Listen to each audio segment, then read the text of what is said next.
para po sa laging inuubo, nilalagnat at yung nagkakaroon ng fever. O kabayan ha, kung ikaw lagi nagkakaroon ng ganyan, hindi po yan ang sakit mo. Ano yan sir? O baka nagpaalam ka, sir, ma'am, hindi po ako makapasok ngayong araw ha. Bakit? May sakit po ako. Ano yung sakit mo? Nilalagnat ako. Kabayan, hindi po yan ang sakit mo. Bagkus, sintomas po yan or indicator na meron kang mababang immune system. Pero, hindi naman, they don't necessarily mean naman na yung immune system mo is permanently low. Meron lang nakapasok sa katawan mo, kaya nag-react ang katawan mo. Kaya ka nilalagnat. Okay? Itong mga sintomas na ito, kabayan, can also be a sign na yung iyong katawan, yung body's natural response to fight off infection, ayan na. Nararamdaman na ng katawan mo na hindi, medyo dumadami sila. Trabaho tayo, trabaho. Okay? Ngayon, nilalagnat ka, inuubo ka, o kaya nagkakaroon ka ng colds. Pupunta ka ngayon sa doktor. Ang gagawin ngayon ng doktor, dito mo naman intindihan kung ano ang cause, kung bakit ka nilalagnat. Siyempre si doktor, kailangan niyang ma-determine kung ano ang nag-cause ng fever mo, ng cough mo, to diagnose yung underlying illness mo. Base sa mga lagnat, sipon, mga ganyan. Dito na ngayon kinoconsider. Ayan yung nandyan sa likod ko. Isa na yan. For example, ano ba ang pinagagawa mo sa buhay mo? Natutulog ka ba na maayos? O kukunin ng doktor mo siyempre yung medical history mo. Ay dok kasi, lagi ako nagpupuyat. Hindi rin ako nakakakain ng maayos. Siyempre nagkakasakit ka kapag ganyan ang ginagawa mo, hindi ba? Doktor din naman, magbibigay yan ng requisition para sa analysis mo. Kagaya ng blood analysis, urinalysis, depende kung ano yung i-request niya. Pwede ding i-imaging ka o x-ray ka. Para malaman kung ano ba talaga ang sakit mo.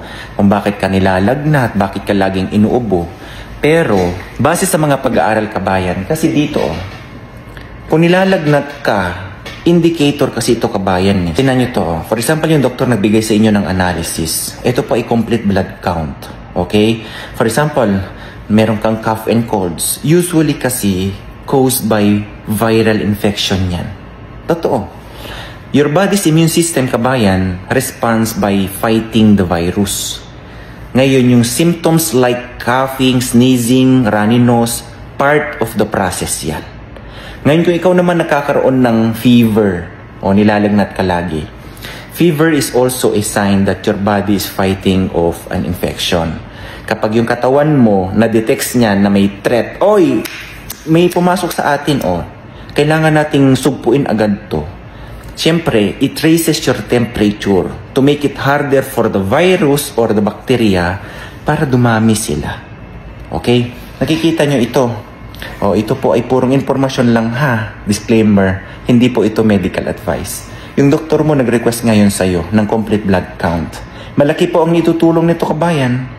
Diyan malalaman ni doktor na, kaya pala nilalagnat ka dahil sobrang taas ng, for example, neutrophils mo, pertaining yan sa bacteria, lymphocyte pertaining yan sa virus, para alam niya kung paano ka ititreat o gagamutin. Yan ang yung sasabihin mo na, inuubo ako, nilalagnat ako, may sakit ako. Hindi, sintomas lang po yan ha. Okay, klaro po yan. Ngayon, ang response naman ng immune system mo, kabayan, ganito. Kapag ang ating katawan ay na-expose sa viruses, sa bacteria, ganyan, syempre natitrigger yung defense mechanism natin para ma-eliminate yung mga infection na yan, yung mga foreign na yan nakapasok sa katawan natin.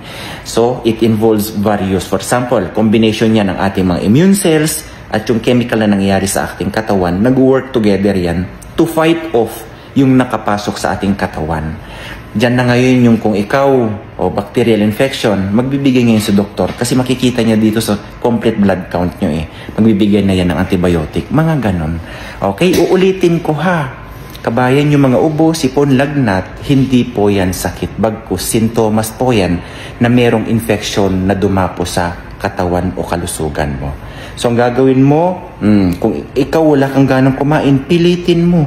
Ano ang magbigay mo ng nutrition panlaban dyan sa mga infection na yan na dumapo sa'yo. Okay? Palakasin mo ang isip mo, kabayan. Minsan, nakukuha din yan sa isip. Huwag mahina ang isip pag ikaw may pinagdadaanan pagdating sa kalusugan mo. Okay? Samahan mo ng pananalig sa Diyos at labanan mo base sa nararamdaman ng katawan mo, kabayan. Malaki nitutulong yan. Pilitin mong kumain. Okay? God bless everyone. Alagaan nyo po yung kalusugan nyo, ha?